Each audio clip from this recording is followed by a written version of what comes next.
Welcome to the Expert Edge. This is the show where we bring on experts in their fields of health and wellness practice. We hear their stories and we learn what they see working in the field of diabetes reversal and prevention. So I'm happy to introduce today's expert, Julia Carey. Welcome, Julia. Thank you, Lucia. It's so good to be here with you. Right It's after I met you at ASI at breakfast, I thought, I know I'm going to like this lady, and I sure do. it's been great. And it's really interesting how we met. We'll talk about that in a minute. But just for those of you who have not met Julia, she's a joyful Christian who loves Jesus and her family. She's married to AJ O'Carey, a social worker for hospice, and she has two daughters, Kayla and Liana, who are young adults. She grew up in Thailand, helping her parents in the refugee camps. She studied to be a teacher, but spent most of her career working with ASAP Ministries. So I am really interested because I know that what she's going to share with you today, if you're dealing with metabolic issues like metabolic syndrome or prediabetes or diabetes, this is going to be very useful for you. But your story isn't really about you and diabetes, Julia. So tell us, how did you get started in this area of health and lifestyle? I always have struggled with food. I think ever since I was a teenager. I don't have a good relationship with food. And so I think that it's always been like a love-hate type relationship because I love to eat and I consider myself a foodie, plant-based foodie, but then I eat for the wrong reasons. I eat because I'm stressed or for comfort, more than just for taste and in moderation. And I think that my journey where I started to become serious and more interested in how to be healthy in this area is after my mom, Judy Aiken, passed away. She was such an amazing woman. And she founded ASAP Ministries and we worked together, and she was my prayer partner and such a core part of my life. And after she passed away, I just found myself turning to food even more. And then I realized, I can't do this. I'm gaining weight. I don't feel good. I have back pain. There's a lot of things that happen when you gain a lot of weight that, are not very good for making your life abundant. Like Jesus says in John 10:10, he wants us to have abundant life. Right. But, sometimes the weight can get in the way. And so I decided to take it seriously. And so I was on the plane going from Ethiopia to Cambodia. We had taken a group from Andrews University, professors, students, interns, to help refugees and the marginalized with trauma. And I was sitting next to Alina Baltazar, and she and I went to high school together. And we were on the plane together, and we were just talking about life and family and everything. And somehow food came up. And I told her, I'm really struggling with food. I eat too much for the wrong reasons. And she said, I really struggled with that too. But I lost 50 pounds and I want to help you. And I said, really? She's a busy professor and she has so much going on in her life. And I was so honored that she took me under her wing and said that she would mentor me. She'd be my accountability partner. And so we met every week for 40 days and like a 40-day program. So it was quite investment. And she walked me through this program that helped me lose the weight. So I ended up losing 50 pounds and feeling so much better. And I know I couldn't have done it without God and Alina. Alina was a big help. And my prayer partner who always prayed for me through this as well. So yeah, Oh, I that's love kind of that. it in a nutshell. I love that. But just for some context, how long ago did you lose your mother? I lost her December of 2018. Okay. So we're here recording this in midsummer 2024. So it was about 6 years ago. So Yeah. this just journey with weight and the challenges of weight really increased after you lost her. And then when was this trip to from Ethiopia to Cambodia where Alina shared with you? How long ago was that? Was in August of 2018. So it was shortly after that. And I had just started trying to exercise more and trying on my own.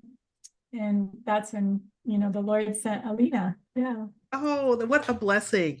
And I Uh-huh. love that as you were able to work together with her and learn some new ways of dealing with this issue, that you really started to see success. And so here we see that your challenge with gaining weight was what triggered like your real feeling, I need to do something about this. And you started with the Right. exercise. That's great. But I know that Mhm. we have listeners that may be in the same place you were then. They're like, I know I need to lose weight because maybe my family has a lot of diabetics and I'm starting to get pre-diabetic. And we know that Mhm. when we carry extra weight, it really increases our insulin resistance. And so it makes it harder for us to control our blood sugars. And it's often one of the things that can push us in the direction of diabetes.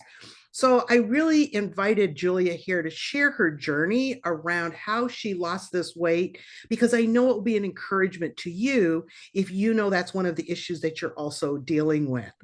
So let's start with what you started out with, which was the walking. How did you get motivated to like start walking consistently? Like, have you always done this your whole life? No, I've been so inconsistent. Sorry to say, Lucia. I would start getting on like an exercise um, excitement for maybe a week or two, and then I'd get busy or travel or this or that, and then it would drop off. And that was just such a pattern. And I knew exercise was important, but I could not consistently keep it up Mm, until this period of my life that I just mentioned. And in the book that I was going through with Alina called The Beck Diet Solution by mm, Judith Beck, it they have one day where they said exercise is so important. You need to start for 5 minutes a day. mm, Just don't worry about running a marathon. Just start with 5 minutes a day. And so this little card that went with it said, exercise no matter what. If mm. I don't feel like exercising, remember, 5 minutes is better than 0 minutes. Say no choice to just sitting. The hardest part is getting started. Then it gets Mm, easier. And I really found that to be true. Once I decided every single day, at least 5 minutes, 5 minutes, it only lasted like one day because then I went to 20, then I went to 30, and it just kept growing because I saw the benefits of it. mm, It metabolized my stress. mm, And I exercise a lot of times outside if I can. And mm, I listen to Christian music or listen to the Bible on this app called Dwell. And it just feeds my soul. And sometimes I don't listen to anything and I hear the birds or the waves if I go by the lake, or it just gets me mm, outside more. And I love it. I would never turn back. If I don't exercise, like if I'm on a long flight or something, mm, I feel it. If my body starts aching and I just don't feel like myself because mm, now I've gotten in such a good habit. It I never go back. But like I kind of mix it up now. mhm, I walk, but also I have a rebounder, like a mm, mini rebounder, and I mhm, just put it right out in my living room. I don't care. It's right out there. So if like my husband's reading a book to me or we're watching something, I'm on that rebounder. And they mm. say that it burns more calories than walking. Ooh, I And like it's that. good on the joints, it's good on the lymph, Yeah, and it's fun. I mean, it's just mixes stuff up a little bit. So yeah, I love walking is that. great. And I Mhm. remember when we met, and funny enough, we met over a meal at a conference this summer. And so we were like eating when we met. And then she told me this story. And you were telling me that now you have a pretty regular habit of exercise. And about Oh how yeah. many steps are you putting in a day? I put in at least 13,000. It equivalates to like about 7 miles a day, but it's not all in one stretch because I don't Right. have time for that. So I'll do 30 minutes when I wake up, and that's where I listen to the Bible or something. And then after lunch, I'll do another 30 minutes. And that's, oftentimes I do audiobooks at that time. In the evening, if my husband's home, I'll bounce on the rebounder. But you have to get the right rebounder because Okay. some of them do not work, and they'll just, you'll jump on it and it won't be good. You have to get like well, what's the kind we have? Leaps and rebounds. It's like where you can really jump on it. Okay. They're made differently. And so So yeah, I mix it up. I do it throughout the day, and I usually get in 13,000 steps. So I love that. And that isn't really all you did, though, to lose weight, because you mentioned earlier that you had a kind of unhealthy relationship with food. So let's talk a little bit about that. yeah, so what I learned is that there's all sorts of triggers that cause thoughts, and those thoughts cause actions. Mm-hmm. And so I learned what was going on, like what triggers I had, like if I'm tired or if I'm stressed, I'm going to want to eat. Or if I'm in a social environment, like a party or something, I'm going to want to eat too much. And I mean, I'm talking about eating the wrong kinds of foods that aren't good for my body, or eating too much. Mm-hmm. So there's different things that trigger, or if I have certain smells, like if I smell like these cinnamon rolls, like it triggers, oh wow, my grandparents would make those. My mom would make them, and they're going to taste so good. I really want them. And so then the next thought is like, okay, I have to have them. And then I eat it, right? Even if I'm on a diet or something. And so I've learned to catch those sabotaging thoughts and replace it with a different thought, a helpful thought. And oftentimes I also pair it with the word of God, because nothing's more powerful than the word of God. And Mm-hmm. so, like for instance, if I fail, before, my sabotaging thought would be, oh, you've already blown your diet today. Why don't you just eat more? You'll start again tomorrow. But that's Mm-hmm. not helpful, is it? Because then you end up putting on like 1,000 plus more calories that you wouldn't have if you didn't stop right then. And so this little card says, get back on track. If I eat something I shouldn't have, I haven't blown it. It's not the end of the world. It's just a mistake. Get back on track this minute. Don't keep on eating. That makes no sense. It's a million times better to stop now than to allow yourself to eat more. And the verse that I paired with it was Lamentations 3:40. Let us search out and examine our ways and turn back to the Lord. And so, and so oftentimes we just don't even realize what our triggers are, what our thoughts are. We just eat. Mm-hmm. But if, like this verse says, let us search out and examine our ways. So it's like, hey, let's stop a minute. Let's examine what we're doing and turn back to the Lord right away. Like, let's just get back on track. And he gives us the strength to do that. I love that. And in fact, after we talked at the conference, guess what Uh-huh. I got online? Oh, good. And this is the one that she did with her daughter. I know it's kind of breaking up because of our background here, but this one is a kind of an updated version, I think, of the red one that you have. And I read the whole thing, listened to the whole thing on Audible, and I was like, I really, really love this because it really goes to some of the foundational issues that people really struggle with around a relationship with food. Because what I'm hearing from you isn't that you went on like a 1,200 calorie diet and then you measured and weighed everything you ate, and that's how you lost 50 pounds. What I'm hearing you say is you started thinking differently about you Yes. and your food choices. Yes. Yeah. An example of that, another example is like, you know, if I like ate something I shouldn't, or if I was tempted to eat something I shouldn't, Mm, one of the questions that we can ask ourselves is, if your best friend or your family member were there, what would you tell them? You mm, know, if you were, like switch it in our minds, and I'd say, hey, like if it was for my husband, I'd say, hey, baby, you want to lose weight so you can get your knee surgery. You don't want to eat that. If you eat that, you're not going to feel so good. And I would encourage him in those ways. So I say those thoughts to myself, like, hey, I know if I eat that, I'm going to have that sick feeling in my stomach and I'm going to feel shame because I know I set a plan not to eat it.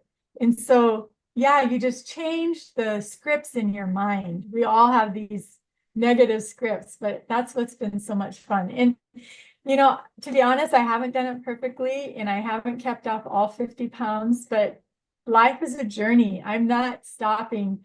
I'm not discouraged. I know that every day is a new day. Every moment actually is a new moment.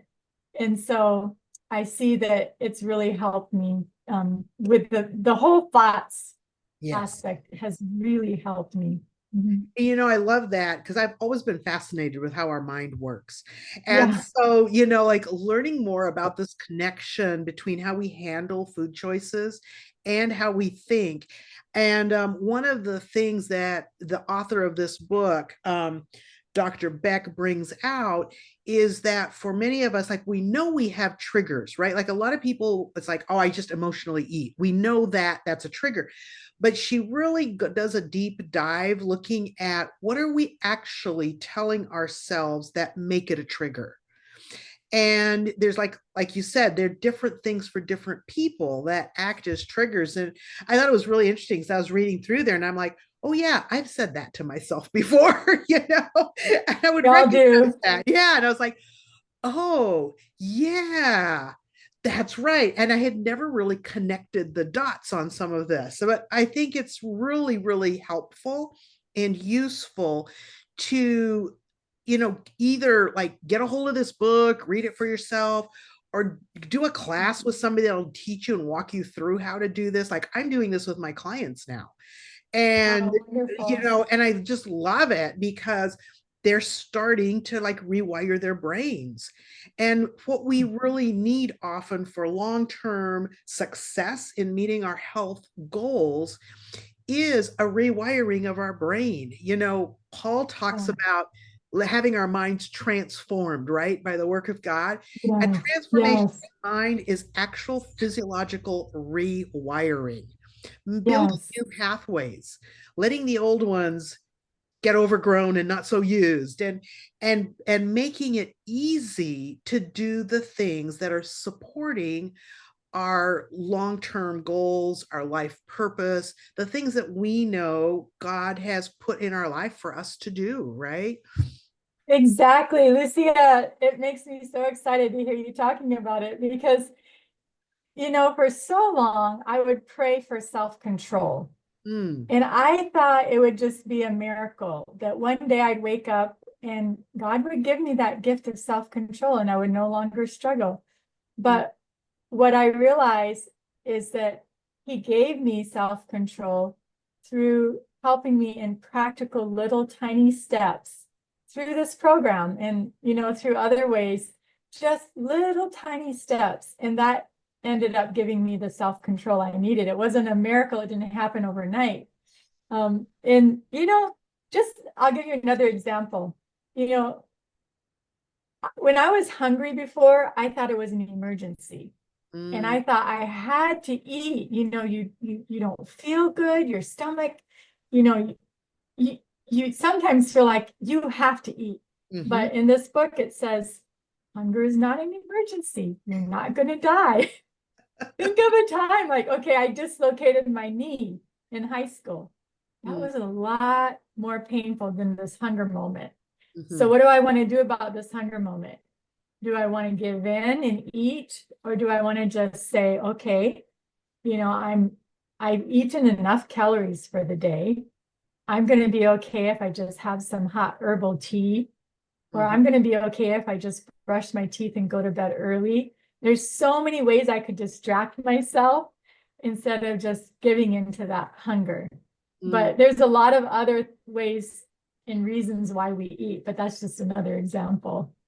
I love these examples. I just want to say thank you for being so honest and vulnerable about this because Yes. sometimes, it can feel embarrassing or shameful to say, well, I actually like had these thoughts or I've actually done this, even though we can all relate. It's like this isn't a unique experience. I think it's probably part of the human experience in Western society.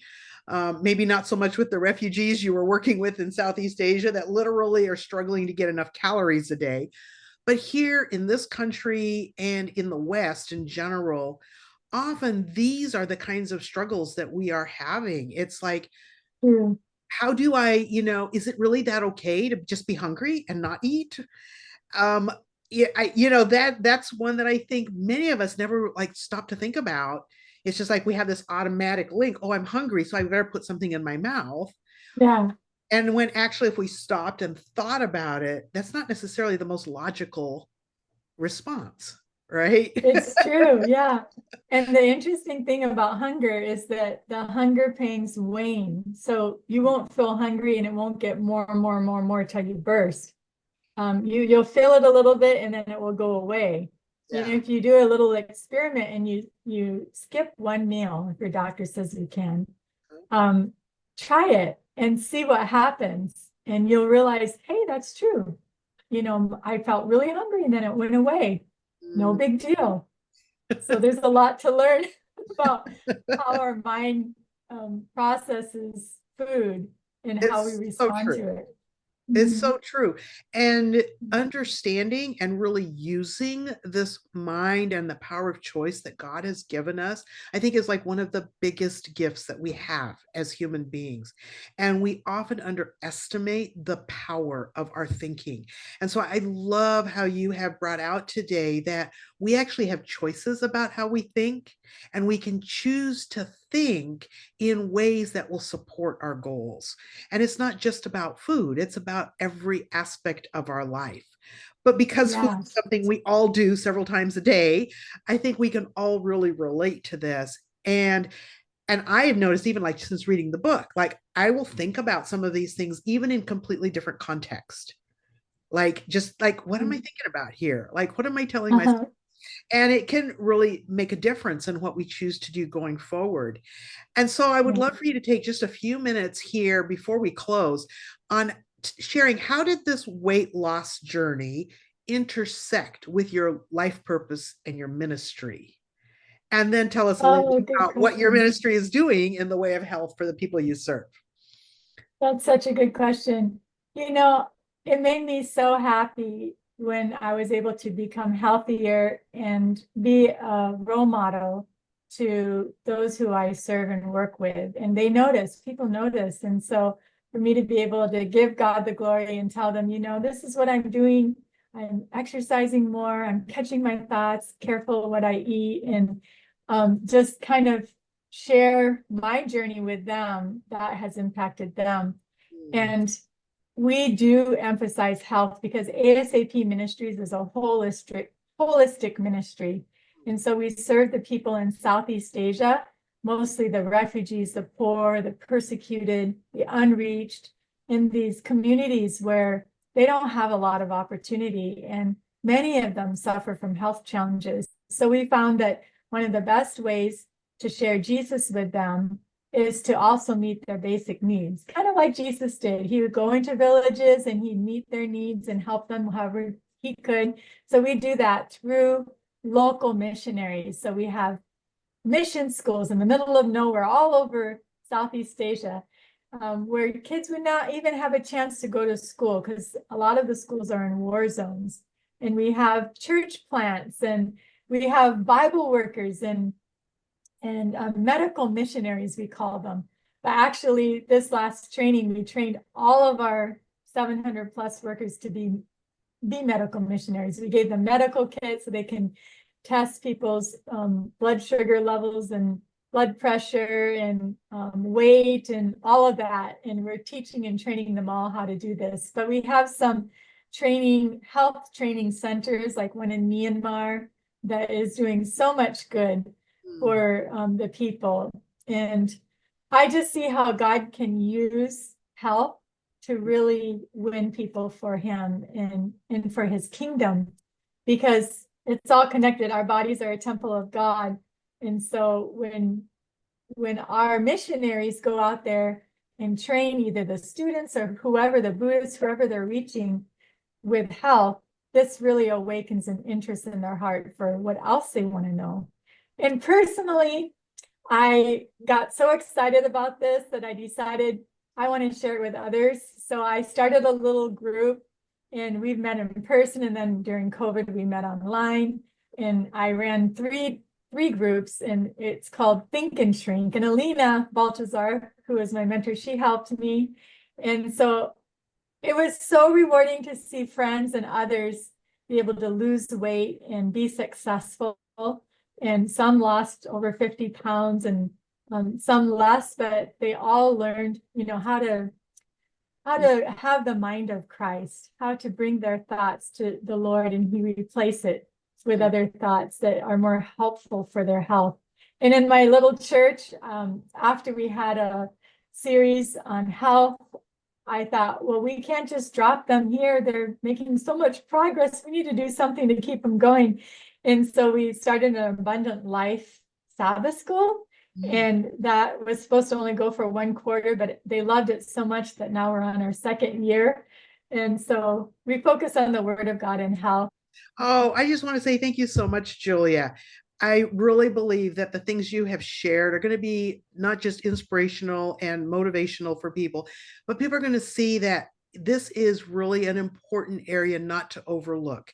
That this is one of those, I believe, underlying causes being addressed that often drive our choices. And just trying to control our choices is kind of a superficial approach, maybe, to some of the health behaviors we know we need. But as we really dig down and see where are these ideas coming from, what does God want me to think about these things, that it can make a huge difference in our health and make a big difference in the results. So I just want to say thank you so much for being here with us. I'm going to put some contact information in the description below this video so that if you want to reach out and connect with Julia, you can. And so I just want you to remember, health is wealth, and it comes by choice, not by chance. Thank you for being here with us today.